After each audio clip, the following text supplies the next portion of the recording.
आणि मी वरिष्ठ कार्यालयाला अहवाल त्याचा पाठवतो. तयार नाहीत आणि देशाचे गृहमंत्री सुद्धा यायला तयार नाहीत. देशाचे गृहमंत्री मुंबईपासून काश्मीरपर्यंत फिरतायत, पण ते संसदेमध्ये बसतात आणि सभागृहात येत नाहीत. प्रधानमंत्री मोदी येत नाहीत. त्याच्यामुळे या शेवटच्या आठवड्यात काय होईल, ही आता 10 वाजताची बैठक आहे विरोधी पक्षनेते मल्लिकार्जुन खरगे यांच्याकडे, सर्व विरोधकांची. त्याच्यामध्ये आम्ही निर्णय घेऊ. आज पवारांचे खासदार पंतप्रधान नरेंद्र मोदी यांना भेटण्यासाठी जात आहे.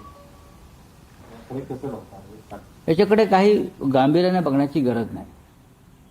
गेले काही महिने आपण सगळ्या बातम्या तुम्ही देताय, आम्ही ऐकतोय, आम्ही वाचतोय.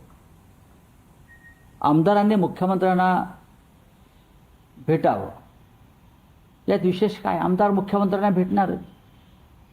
दिल्लीत अधिवेशन सुरू असताना खासदारांनी त्यांच्या प्रश्नासाठी, मतदारसंघातल्या प्रश्नासाठी प्रधानमंत्र्यांना भेटणं किंवा गृहमंत्र्यांना भेटणं, याच्यामध्ये आश्चर्य वाटावं असं काय? प्रधानमंत्र्यांना एकत्र जाऊन यासाठी भेटावं लागत आहे की प्रधानमंत्री संसदेमध्ये येत नाहीत भेटण्यासाठी, गृहमंत्री संसदेमध्ये येत नाहीत. पूर्वी ते यायचे. तुम्ही जाणार भेटायला? नाही, आम्ही तर कधीच जात नाही ना. ही आमची भूमिका आहे, ही आमच्या पक्षाची भूमिका आहे. आणि 10 खासदार किती त्यांचे 8 खासदार जे आहेत ते काय लपून छपून भेटत नाहीत ना. रिसर त्यांनी त्यांची वेळ घेतलेली आहे आणि त्यांच्याबरोबर सुप्रियाताई सुळे त्यांचं नेतृत्व करत आहेत. आणि माझं काल सुप्रियाताईशी या विषयात चर्चा झालेली की कोणत्या जिल्ह्यातले काय प्रश्न आहेत ते मार्गी लागत नाही आहेत. आणि एकेकानं भेटण्यापेक्षा एकेकाने भेटल्यावर संशय येतो ना, हा काय भेटला, तो कशाला भेटला.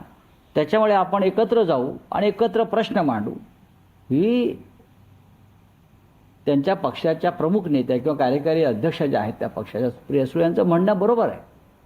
डिलिमिटेशनच्या पार्श्वभूमीवरती ही भेट होत आहे. मला वाटत नाही की माननीय पवार साहेबांच्या नेतृत्वाखालचा राष्ट्रवादी काँग्रेस पक्ष कोणत्याही परिस्थितीमध्ये इंडिया ब्लॉकच्या विरोधात जाऊन भूमिका घेतील किंवा एनडीएला मदत करतील अशी भूमिका घेतील असं मी खात्रीनं सांगतो. मला वाटतं देशभरामध्ये प्रादेशिक पक्ष फोडले जात असताना पवारांचा पक्ष वाढायला तुम्ही वाचला, त्यामुळेच ही भेट आहे असं सांगितलं. त्याची अर्थ डिलिमिटेशनला पाठिंबा देणं असं सांगितलं. मला असं वाटत नाही की शरद पवार साहेब किंवा सुप्रियाताई सुळे या डिलिमिटेशनला पाठिंबा देतील. म्हणजे ज्या पद्धतीनं हे बिल येत आहे, 850 खासदार बनवून हवे तसे मतदारसंघाची तोडफोड करायची, हे राष्ट्रहितासाठी योग्य नाही. त्याच्यामुळे शरद पवार साहेब आणि सुप्रिया सुळे या बिलाला पाठिंबा देतील आणि त्यासाठी खासदार त्यांना भेटत आहेत, हे मी मान्य करणार. पंतप्रधान केंद्रीय गृहमंत्री अमित शहा यांच्या भेटीत असतील तर कुठेतरी विरोधी पक्षाची प्रतिमेला पण तडा जातो, कारण सातत्यानं भेटणं सुरू आहे. बघा, अमित शहानी किंवा नरेंद्र मोदींनी शरद पवार साहेबांचा पक्ष फोडला आहे, हे जे लक्ष. आता आमचा पक्ष फोडला, आम्ही त्यांना भेटणार नाही. आमचा त्यांचा वाद कायम राहील. नुसता पक्ष फोडला नाही तर आमचा पक्ष एखाद्या ऐऱ्या-गैऱ्याच्या हातामध्ये दिला. मी ऐरा-गैरा हा शब्द मुद्दाम वापरतो का त्यांच्या शिवसेनेशी काही संबंध नाही. उद्या अमित शहांच्या मुलाच्या ताब्यात असलेली काय ते क्रिकेट कंट्रोल बोर्ड,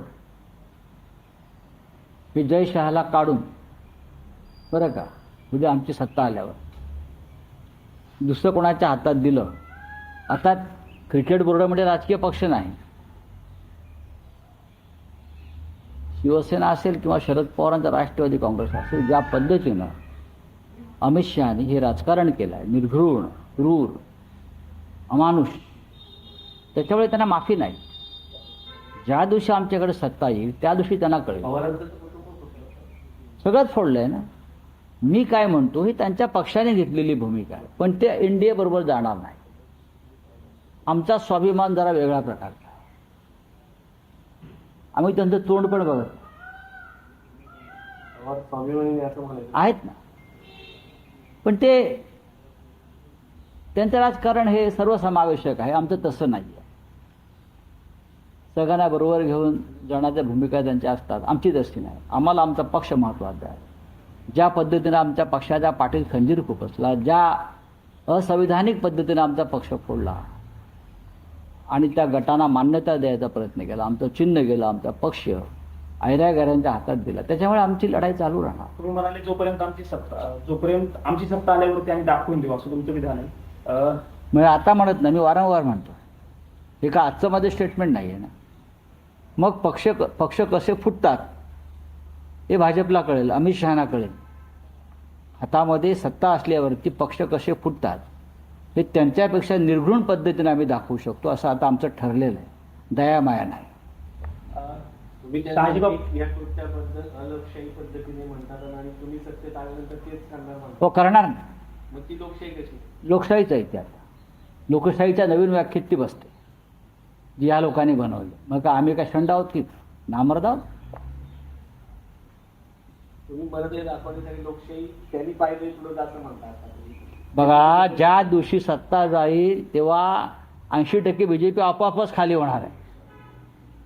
सत्ता काय करू शकते,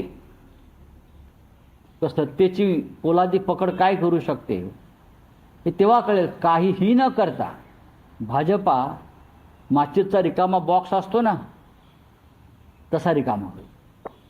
शहाजीबाबू पाटील काल दिल्लीत होते, एकनाथ शिंदेच्या सोबत कार्यक्रमात होते. मला ते म्हणाले की लोकसभेनंतर एकनाथ शिंदेनी जर झंझावती दौरा केला नसता तर महायुतीची सत्ता राज्यात आलीच नसते. म्हणजे महायुतीचे सरकार एकनाथ शिंदेमुळे आलं, त्यांना स्पष्ट म्हणाले. त्याच्यावरती देवेंद्र फडणवीस किंवा नरेंद्र मोदी उत्तर देतील, मी कशाला देऊ? काल माझा काय संबंध आहे? देवेंद्र फडणवीस देतील ना उत्तर, चंद्रशेखर बावनकुळे देतील, रवींद्र चव्हाण देतील, नरेंद्र मोदी देतील. एक बार हिंदी में बोलिए. बोलिए. जयंत पाटील आणि मुख्यमंत्र्यांचा काल कोल्हापुरात एकत्र मुंबई ते प्रवास झाला. राहुल नार्वेकर एक सोबत होते. उद्या जर माझ्या विमानामध्ये मुख्यमंत्री आणि नार्वेकर असतील तर मी काय विमानातून उतरू का? हेडलाईन्सचे प्रस्तुतकर्ता शिवसमर्थ